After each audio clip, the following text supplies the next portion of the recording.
More voters make their pick for president. Several states hold primaries today. Trump on the defensive. Some Catholic thinkers explain why they oppose him. Remembering the victims of Malaysia Flight 370, where the search stands 2 years to the day since their plane disappeared. And birth control dangers. Why one device now bears the FDA's strongest warning. Those stories and more on EWTN News Nightly for Tuesday, March 8th, 2016.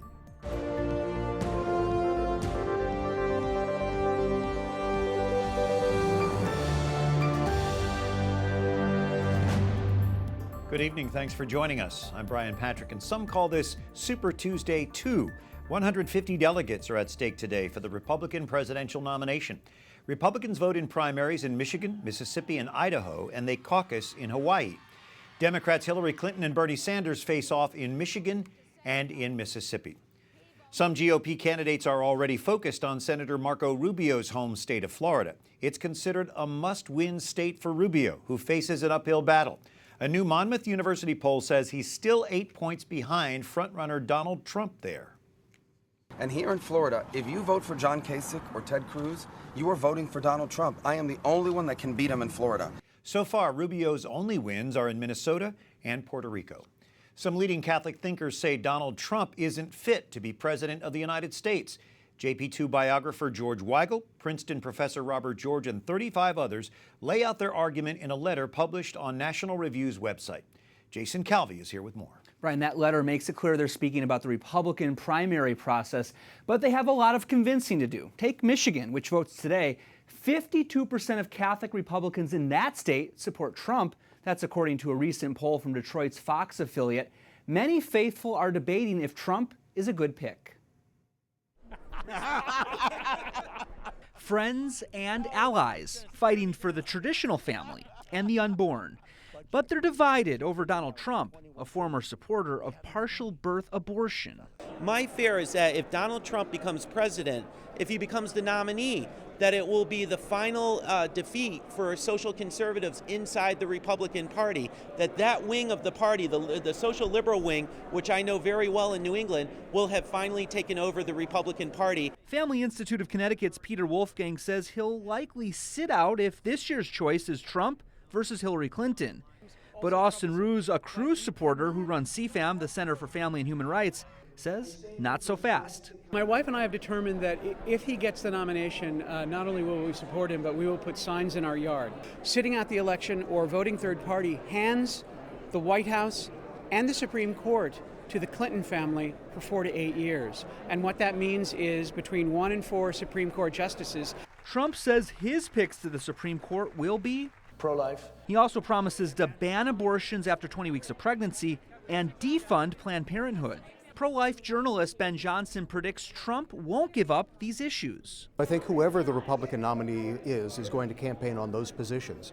If it's Mr. Trump, he says he's the master of the art of the deal, and he has to understand that when it comes to being the Republican nominee, if he wants the support of the pro-life movement or hopes to be reelected, he has to deal with us.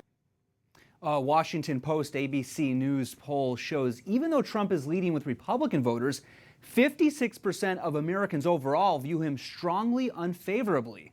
Brian? Interesting debate. Thank you, Jason.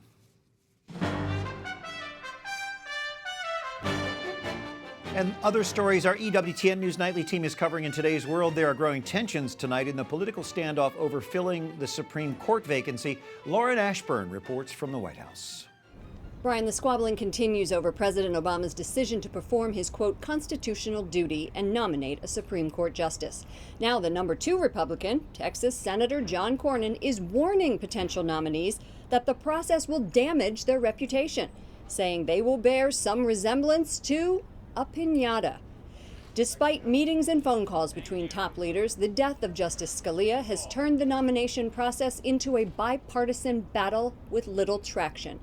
Republican leadership has said it will not hold hearings, and at the White House, Senator Cornyn's comments fanned the flames. Press Secretary Josh Earnest fired back. And in fact, vowing to try to tear this person down. And he's doing that even though he doesn't even know who that person is yet. Top party strategists say the leadership is right to block hearings, but polling data show independents don't like the decision. And moderate, current and former GOP senators have called for a vote. It looks like the political tension around this issue will only get worse. Brian? Thanks, Lauren Ashburn at the White House. And First Lady Michelle Obama will attend former First Lady Nancy Reagan's funeral on Friday. She warmly and willingly offered advice and encouragement to me as I settled into my role as First Lady. And I am so grateful for her kindness and generosity to me and my family over the years. The private funeral will follow public visitations at the Reagan Library in Simi Valley, California tomorrow and Thursday. Nancy Reagan died of congestive heart failure on Sunday at age 94. We get our first look tonight at our 4 nuns killed in a terrorist attack in Yemen. Sisters Reginette, Anselm, Judith, and Marguerite were members of the Missionaries of Charity. They were murdered when gunmen stormed their home for the elderly on Friday. A total of 16 people died in the attack and a priest was abducted. Pope Francis calls the nuns modern-day martyrs. 14 people are hurt as a passenger train hits a tree that fell on the tracks in Northern California overnight. The packed commuter train traveling from Silicon Valley to Stockton derailed east of San Francisco. Passengers sent plunging into a Solon Creek. Rescue crews fought strong currents throughout the night to pull riders to safety. All 214 aboard survived. 4 were critically injured but are expected to recover. Malaysia holds a moment of silence today to remember 239 lives lost. It is the second anniversary of the mysterious disappearance of Malaysia Airlines Flight 370. 2 years of searching, tens of millions of dollars spent, countless theories about what happened, and still Malaysia Airlines Flight 370 hasn't been found. Experts say the plane is in the southern Indian Ocean. Teams funded by Australia, Malaysia, and China have scoured 70% of a huge target area above and below the surface. The search is unprecedented in terms of cost and complexity. The remote area is 3,000 kilometers southwest of Perth, where seas are rough with depths of up to 6,000 meters. The underwater terrain has mountains and canyons. Officials are certain they're searching in the right place, especially after 2 independent reports came to the same conclusion. And part of the plane's wing, the flaperon, washed up on Reunion Island, an area consistent with oceanic drift models. Australian officials are also testing another piece of plane debris found just last week by an American tourist in Mozambique. This location also fits the analysis. We still are optimistic that we will find the aircraft in the current search zone. There's still nearly 35,000 square kilometres still to cover. For the families of the 239 victims on board, this 2-year anniversary marks their deadline to either settle compensation claims or bring lawsuits against Malaysia Airlines. The families are also coming to terms with this ticking clock on the search operation. It will be called off this summer if the plane isn't found and there are no new leads. Investigators and some family members still believe the missing plane will be found. An interim report on the investigation is expected soon. Maryland's Court of Appeals rules a Baltimore police officer must testify against his colleagues while he awaits retrial. The ruling sides with the state as it tries officers involved in last year's death of Freddie Gray. Prosecutors asked a judge to compel William Porter to testify in the cases of 5 other officers. All 6 have been charged in connection with Gray's death. Porter's first trial ended in a hung jury in December. A New York couple pays $13,000 in fines for refusing to host a same-sex wedding at their farm. They cited their religious beliefs, but a state appeals court recently ruled against them. Cynthia Gifford and her husband Robert own Liberty Ridge Farm north of Albany, New York. Cynthia is joining us by Skype. Cynthia, how will you react to this ruling? Will there be an appeal, and how has it affected your ability to do business there at your farm? Well, here's what's happened, is that the government went after my constitutional freedoms, my ability to make a living, by just adhering to my faith, here right on my own property. This type of government coercion should upset every freedom-loving American, no matter where they stand on marriage. The government, the courts should have ruled and rejected against this unjust, unnecessary intrusion of my basic civil rights. What has the impact of this ruling been on you and your family? Well, there's been a financial impact because we have decided a year ago, 2 years ago, not to host weddings at all. The ultimatum was to do weddings for all or do weddings for none, and we chose to do weddings for none.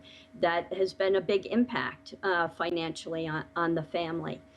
Of course, you had to pay that big fine as well, but what kind of pushback are you getting too on social media especially?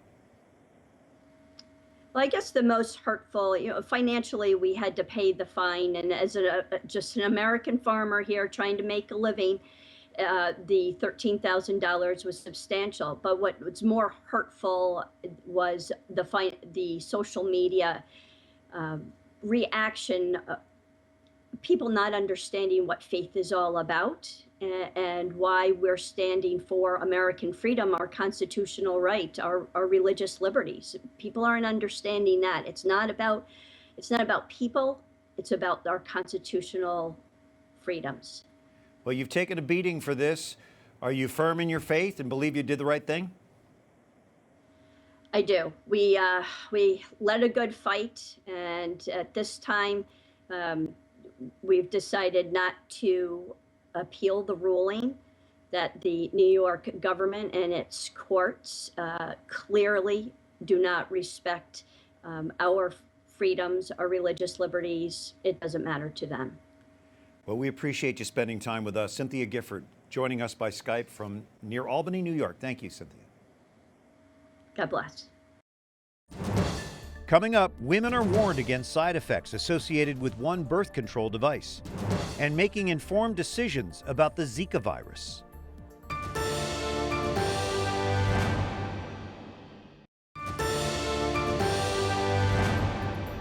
Pope Francis joins members of the Roman Curia on a Lenten retreat this week. They've gathered a few miles outside Rome for prayer, meditation, and adoration. Today, they reflect on keeping the focus not on the church, but on Christ himself. Thanks for joining us this evening. I'm Brian Patrick. And the FDA gives its strongest warning, but fails to pull a sterilization device off store shelves. Nearly 10,000 complaints have been filed since the 2002 release of Assure.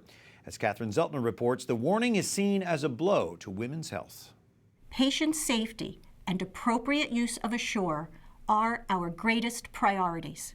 Bayer Pharmaceutical on the defense after the FDA slaps the contraceptive implant Assure with its serious black box warning.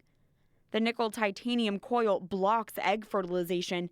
Thousands of women and doctors have reported problems after it's inserted.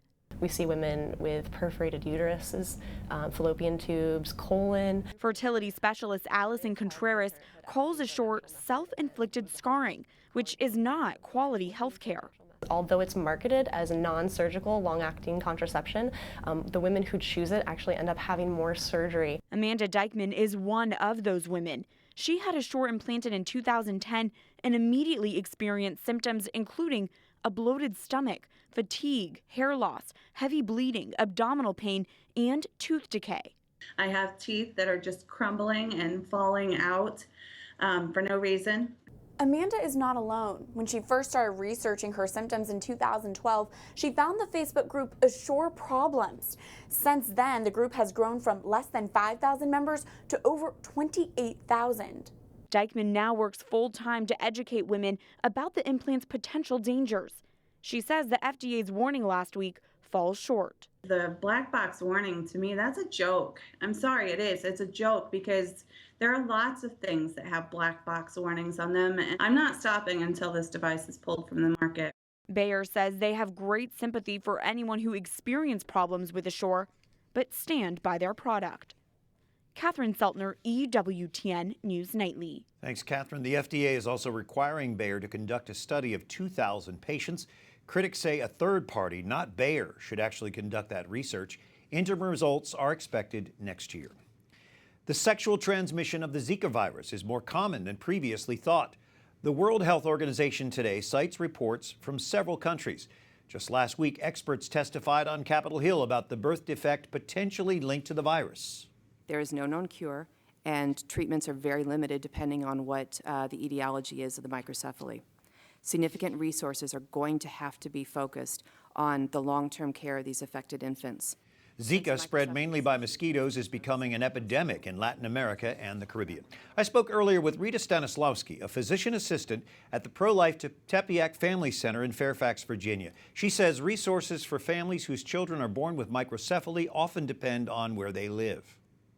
Here in the nation's capital, we have so many resources, pediatric neurologists, specialists at Children's Hospital, NIH is nearby, and there are plenty of people out in the community, not just in DC. The resources start thinning out a little bit as you get to more rural areas. It may be harder for families to seek the type of specialist that they need, but there's usually someone, some medical center or medical teaching hospital that has lots of resources and availabilities for them. When a family finds out that they're facing this, that can be pretty difficult. How do you prepare them? We talk to them about what microcephaly is and how it could potentially affect this baby's life. And microcephaly is interesting because the size, it's about the size of the baby's skull. However, the size of the baby's skull doesn't directly correlate with the degree of disability. So it can be a more severe disability or it can be more mild. And so we talk to them about what that could mean.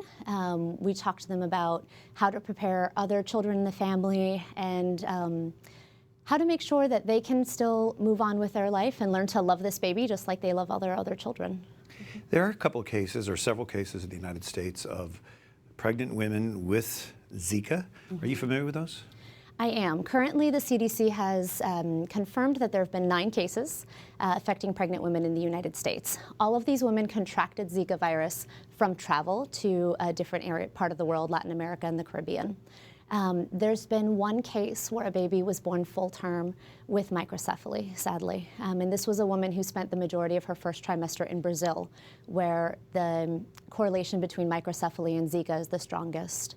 There's been one other case where there was abnormalities found on a routine level 2 ultrasound. Unfortunately, that woman ended up terminating the pregnancy.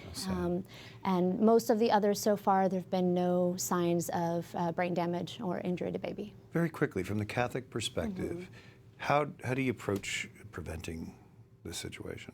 The one thing that's interesting for Catholics is that if a man has returned from a Zika-affected area, the CDC is currently recommending that they abstain throughout the remainder of their pregnant wife's pregnancy. That is obviously the most effective way of preventing transmission. The CDC is also saying that condom use is an option. However, we know that viruses can be passed that way, and abstinence is the main way of making sure that we protect these babies from this disease. Rita Stanislawski, we appreciate your insight. Thank you. Thank you. And a new trend at some hospitals will hopefully make surgery less stressful for families. They're using a texting service before, during, and after surgeries to keep patients and family members informed. Children's Hospital of Wisconsin uses the service for tonsillectomies and some spinal surgeries. It will soon expand to include more procedures. During some surgeries, family members in the waiting room or at home can get real-time updates. Up next, the growing legal battle over Apple's iPhone and the push to protect women overseas. One assault victim shares her story.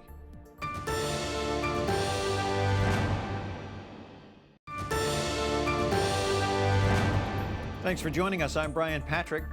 The Justice Department asked the Brooklyn Federal Court to reverse its decision that Apple isn't required to access a locked iPhone. The government's 45-page brief calls a New York judge's ruling an unprecedented limitation on judicial authority. That decision, in a routine drug case, dealt a blow to the Obama administration's battle with Apple over privacy versus public safety. In a separate case, Apple opposes the government's efforts to force it to unlock the San Bernardino terror suspect's iPhone. Well, this past year, tens of thousands have fled war-torn Syria. Many are young, now disconnected from their families. Some have gone beyond Eastern Europe, even as far north as Norway, in their search for a better life. Wyatt Goolsby shares their story. For many young refugees from Syria and Afghanistan, the Alta Fjord in Norway is now home. More than 5,000 unaccompanied minors sought asylum in the country last year. Many are traumatized by years of war, oppression, and abuse in their home countries. Some are shaken by an agonizing journey to Europe at the mercy of brutal human smugglers. And they kick us. 40 teens are housed at a shelter here. They're taught how to adapt to the Norwegian lifestyle and its laws. And of course, some of them will maybe like other youths, try to challenge the rules. For some, the adjustment has been difficult. When the psychological pain becomes very strong, they can try to cut themselves to cause a strong physical pain that in a way supersedes the pain they feel within. For 17-year-old Kais, the pain is the separation from his family in Syria. He says he didn't want to be forced to take sides in the fighting. You don't know who is your enemy. You can be fighting your neighbor, your brother. You don't know who you are fighting. Despite the help from the Norwegians, for some there are still difficulties. Somebody are sick, somebody has problem. And this is really difficult for us. But we help with each other. Last year, 1 in 5 asylum seekers in Norway and Sweden was a minor traveling alone. That's double the year before. Wyatt Goolsby, EWTN News Nightly. Thanks, Wyatt. Women in Pakistan charged rapes often go unreported due to their associated stigma. 22-year-old Kainat Sumru, abducted and raped when she was just 13, still seeks justice today. She says 4 men attacked her as she stopped to buy a gift on her way home from school. Part of the problem stems from untrained investigators and police corruption. A local women's shelter blames an inefficient judicial system for making the problem worse. Although the laws are there, they're not being implemented in the way they should have been. The implementation is very slow, very weak. Despite death threats and attacks against her and her family, Sumro refuses to back down. On this International Women's Day, we look at the important role women play in the life of the Church. Anna Cristina Villa with the Pontifical Council for the Laity joining us from Rome tonight. Anna, tell us about your work there with the Vatican. Thank you. I'm very happy of this opportunity to speak to you about the women's section. I am the head of the women's section of the Pontifical Council for the Laity, and I think it's a good thing that your viewers know that the Holy See has had this office since the 70s, looking after all the matters regarding the vocation, the mission, the dignity of women in society and in the Church. It's an office that has been working for decades now in following up all the changes in women's life and supporting them from the Holy See's perspective. There are still those who say women should be priests. Why should they look at other opportunities, and what other opportunities are there for women in the Catholic Church? Yes, I think when people demand the women to be priests, really they lack a full understanding of what the Church is and the mystery of the Church, that is a body made of different members which complement each other and enrich each other. Each one has his own mission. And so priests have their own very important mission, but the laity too, and the men and women in the laity have a very important mission as part of the Church. So we have sometimes a very reduced vision of the Church as being only the clergy, but really all of us are the Church. And so any contribution that we give in announcing Jesus Christ to the world, in preaching his message, in witnessing him to those who suffer or those in need, or in bringing compassion and mercy to others, is the Church reaching out to humanity today through our lives. So that engages everyone, men and women, and maybe women are very much engaged in that, and we can all see that in our parishes, in our schools, in all our charitable activities that the Church undertakes. They are very much enriching themselves with the charisms and the genius of women, giving their own contribution there. So that is, I think, a very important contribution they already make, and they should contribute more and more along those lines. The Church certainly needs that. A very valuable contribution from women for the Catholic Church. Anna Cristina Villa, thanks so much for joining us from Rome tonight. We appreciate you. And thank you for joining us. Until tomorrow, we encourage you to like us on Facebook, follow us on Twitter. You can watch again on EWTN's YouTube page. For our EWTN News Nightly team, I'm Brian Patrick. Good night. God bless.